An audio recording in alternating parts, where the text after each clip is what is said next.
పశ్చిమ గోదావరి జిల్లా వీరవాసం ZPTC, Janasena ZPTC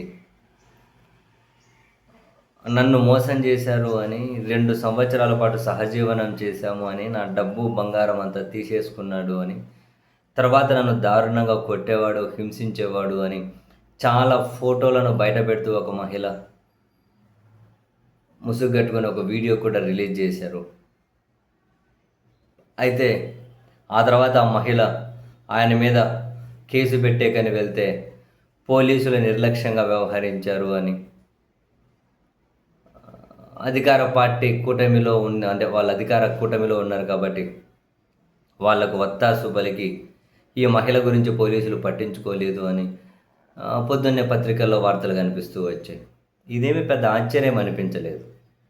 ఎందుకంటే కొట్టాడు అని ఒక మహిళను దారుణంగా హింసించాడు అని చెప్పి ఒక ఫోటోలు కూడా పెద్ద ఎత్తున రిలీజ్ అయ్యాయి. కనీసం దాని మీదైనా కూడా పోలీసులు స్పందించాలి.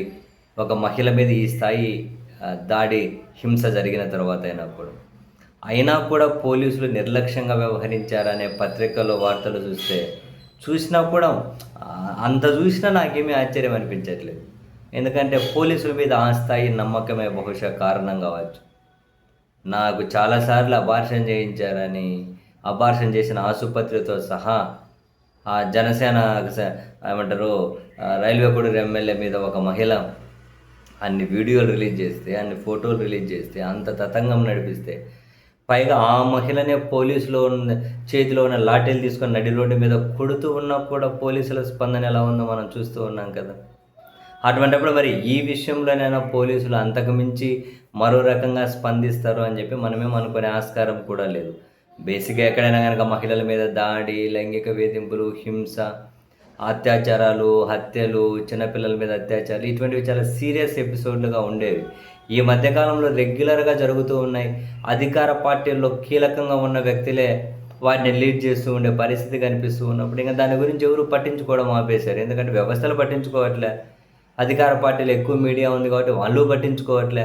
అందుకని ఇవి పెద్ద అంశమే కాకుండా పోయింది. పోనీ ఆ ప్రాతినిధ్యం వహించిన పార్టీలు ఏమైనా కనుక చర్యలు తీసుకుంటారా అంటే వాళ్ళు ఇంకా అసలు పట్టించుకోరు. అసలు ఆశ్చర్యం. ఏమంటారు, ఒక కమిటీ వేస్తారు, కమిటీ విచారణ చేస్తుందంటారు. అధికారంలో ఉండి ప్రభుత్వాన్ని నడుపుతూ మీరు రాజకీయంగా మీ పార్టీ పరంగా కమిటీలు వేసుకోవచ్చు, కానీ ప్రభుత్వ పరంగా మీ స్పందన ఏంటి? ఏమంటారు, చర్యలు తీసుకునే పొజిషన్లు అఫీషియల్గా ఉన్నారు కదా, అది ఇచ్చిపెట్టి కమిటీలు వేస్తారు అంటారు.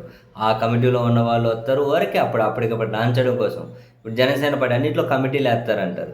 మరి ఇంకా సోషల్ మీడియాలో పంచులు కనిపిస్తూ ఉన్నాయి నెటిజన్లు, ఏం రామకృష్ణ ఇంకా కమిటీలు రాలేదా వీరవాసం జెడ్పీటీసీ మీద అని. మరి కొందరు కమిటీని కూడా సూచిస్తూ ఉన్నారు. కమిటీలు ఎవరో జనసేన పార్టీకి సంబంధించినటువంటి రైల్వే కోడూరు అయినా, తిరుపతి అయినా, ఇంకా పొత్తు ధర్మాన్ని పాటించుకుంటూ ఇంకేదైనా ఉంటే ఒక తిరుపతి జిల్లాకి చెందిన టీడీపీ ఎమ్మెల్యేను కూడా ఒకరిని వేసుకుంటే సరిపోతుందని కొందరు, లేకుంటే మరికొన్ని పేర్లు సూచిస్తూ పోతూ ఉన్నారు. వీళ్ళతో కమిటీ వేయండి ఈ వీరవాసం జెడ్పీటీసీ మీద అని. ఇంకా రాలేదు రామకృష్ణ కమిటీలు అని. అంటే ఎంత కామెడీ అయిపోయిందో చూడండి. ఇక్కడ సీరియస్నెస్ ఉందా?